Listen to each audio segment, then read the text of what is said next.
Good morning, Ariel. How are you doing? Hungry. Hungry? Well, I got you some bread. Toasted. Can we have something more interesting? That doesn't look good enough for you? Yeah. What about... I will love this. Thank you. Thank you. Best mom ever?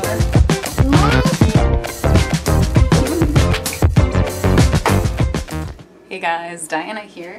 So I've decided to come on today to share a quick, easy breakfast that's also gluten-free and happens to use my bread that I use all the time, that I have in my recipe. As you guys know, it's one of my most popular videos because it's so simple. So I like to do things that are simple, easy, and taste good, of course.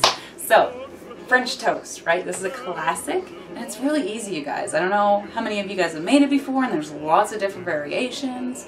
Let me know what your favorite kind is, if you have a favorite. I know you can do like banana and lots of crazy, yummy stuff. We're doing a fairly simple one for me, for this, and sometimes I'll add extra, but I always add my vanilla and cinnamon, which you will see. Okay, oh, well, you'll see if I go like this. Let's see. Now you can see. Okay, so pretty much I got me a bowl.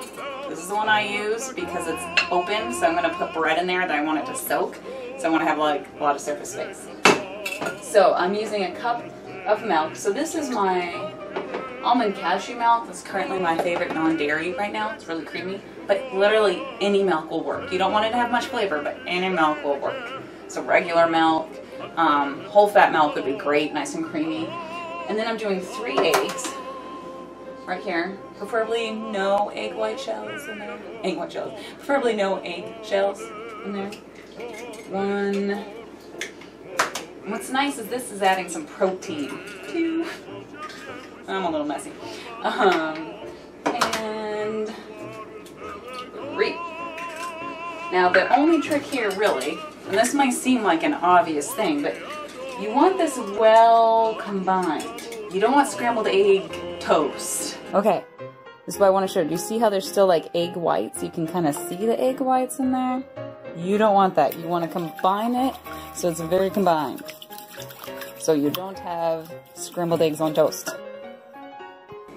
And then for the sweetener, because it's, you know, I always think cup of milk, 3 eggs, and then I do sweetener. Right now I'm doing my stevia, and this is the liquid stevia, which is the most natural state. And stevia is awesome because it feeds the good stuff in our gut. Sugar, of course, feeds yeast, candida. And this is bad because the more candida overgrowth we have, the more we crave sugar and carbs, right? So if you're finding that you're just craving that out of control, like a lot of times it's a candida issue.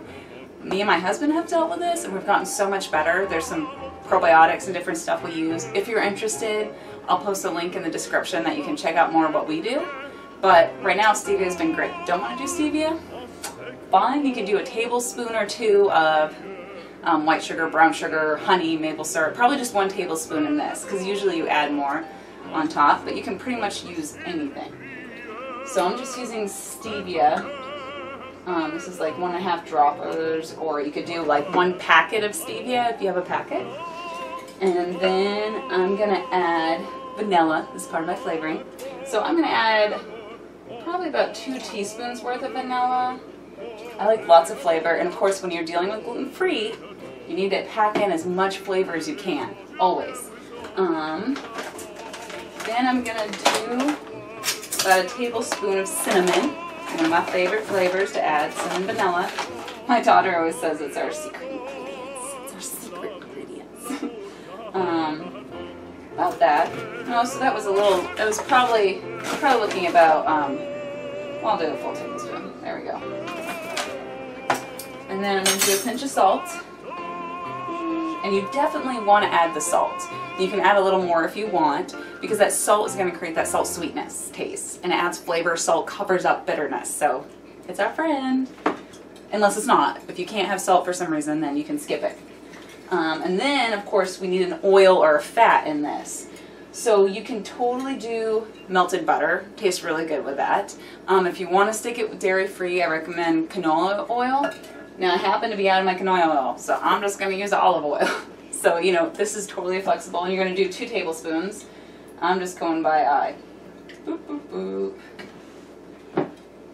So look, you guys, that was so simple, right? There was like, what, 6 ingredients or something.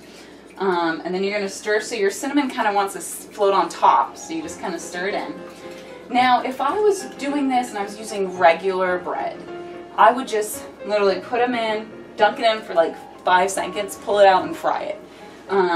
But we're not. We're using, this is actually my older gluten-free bread. These are the crusts that I didn't use. Sometimes that gluten-free homemade bread I do gets a little dry.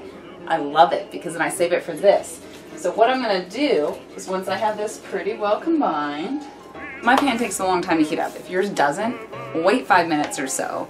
In fact, I bet you could put this in the fridge overnight because this is sturdy bread stuff, and then pull it out in the morning, boom, boom, fry it. Easy. So I think that would be great. So what I'm going to, you can also put a little oil. You want to put just a little bit of fat some here on here. Now I usually use my cast iron pan. I don't have it right now. This is very sad. I'm going to have to go find it somewhere down. We moved recently and we haven't found it in all our boxes. So I would just put a little bit of fat there, and then we're going to cook these up. Okay, we're back. I think it's ready to be greased. It's gotten hot. It's been about 5 minutes or so. Ooh, yep, it's nice and warm. It's melting immediately. And I can see it bubbling, but of course if you want to know if your pan's hot enough, there's always the water test, right? You guys know this? My dad taught it to me, now when I was a little kid when he was making his pancakes.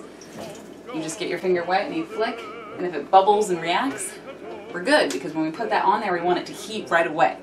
You don't want it to burn, so you don't want it too hot, but you want it hot enough so it starts cooking and caramelizing all the sugars and stuff in there, and getting us that yummy flavor. So just take one of these, plop it on. Good. So I can tell we're good when it starts sizzling as soon as it hits the pan. If it hasn't, it's not quite hard enough. In fact, I'd probably wait actually a little longer. It's not quite sizzling as much as I want. And that was already a long time waiting. You guys, if you have gas stoves, you're lucky. Someday we'll have a gas stove again.